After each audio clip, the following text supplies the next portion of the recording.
So first word है नंगे पाँव। नंगे पाँव, वैसे नंगे पाँव को इंग्लिश में कहा जाता है बेयरफुट। बेयरफुट मतलब नंगे पाँव। जैसे इसका एग्जाम्पल है, हम समुद्र तट के किनारे नंगे पाँव चले, तो आप इसे इंग्लिश सुनाएंगे we walked barefoot along the beach. We walked barefoot along the beach मतलब हम समुद्र तट के किनारे नंगे पाँव चले।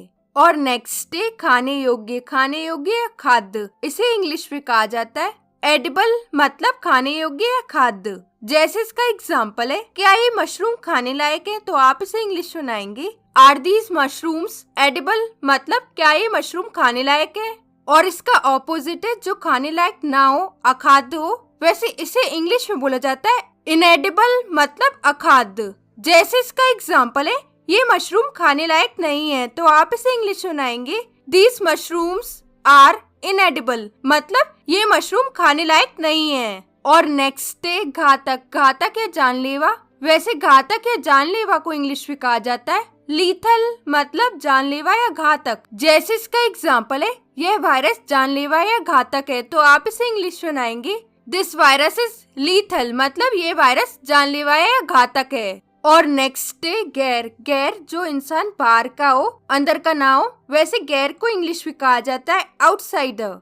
आउटसाइडर मतलब गैर। जैसे इसका एग्जाम्पल है, मुझे पता है कि वो गैर है, तो आप इसे इंग्लिश सुनाएंगे I know he is outsider मतलब मुझे पता है कि वो बाहर का है या गैर है। और कोई अंदर का हो व्यक्ति, अंतरंगी भी कहते हैं हिंदी में, वैसे इसे इंग्लिश में कहा जाता है इनसाइडर।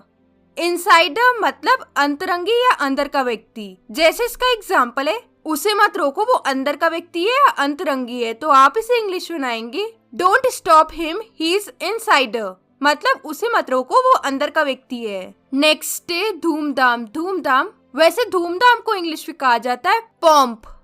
पॉम्प मतलब धूमधाम। जैसे इसका एग्जाम्पल है, उसने अपना जन्मदिन बड़ी धूमधाम से मनाया, तो आप इसे इंग्लिश सुनाएंगे he celebrated his birthday with great pomp.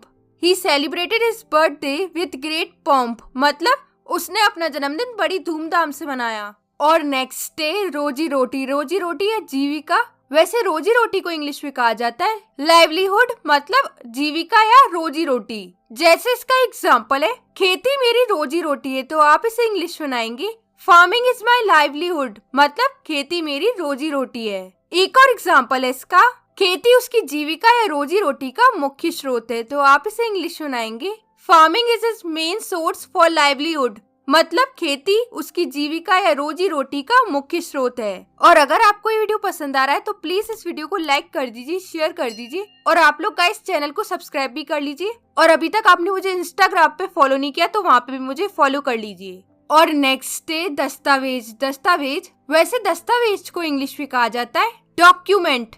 Document मतलब दस्तावेज। जैसे इसका एग्जाम्पल है, कृपया अपने दस्तावेजों को जमा करें, तो आप इसे इंग्लिश सुनाएंगे please submit your documents. Please submit your documents मतलब कृपया अपने दस्तावेजों को जमा करें। और नेक्स्ट है उपलब्धि। उपलब्धि, वैसे उपलब्धि को इंग्लिश में कहा जाता है अकम्पलिशमेंट।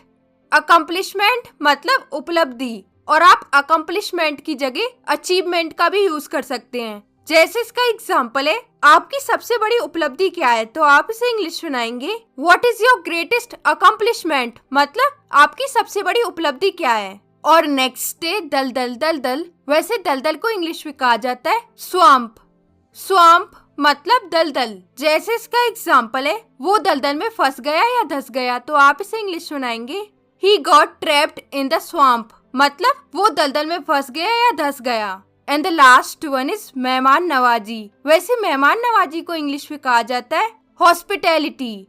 हॉस्पिटैलिटी मतलब मेहमान नवाजी। जैसे इसका एग्जाम्पल है, मेहमान नवाजी के लिए धन्यवाद, तो आप इसे इंग्लिश सुनाएंगे थैंक यू फॉर हॉस्पिटैलिटी मतलब मेहमान नवाजी के लिए धन्यवाद। और ये दोनों आज की क्विज है। कमेंट में मुझे इसके आंसर लिख के बताइए। और ये वीडियो आपको कैसा लगा अपना कमेंट में फीडबैक जरूर दीजिएगा। मैं मिलती हूँ आपसे एक नेक्स्ट वीडियो में एक नए टॉपिक के साथ। Till then take care, keep practising, bye bye.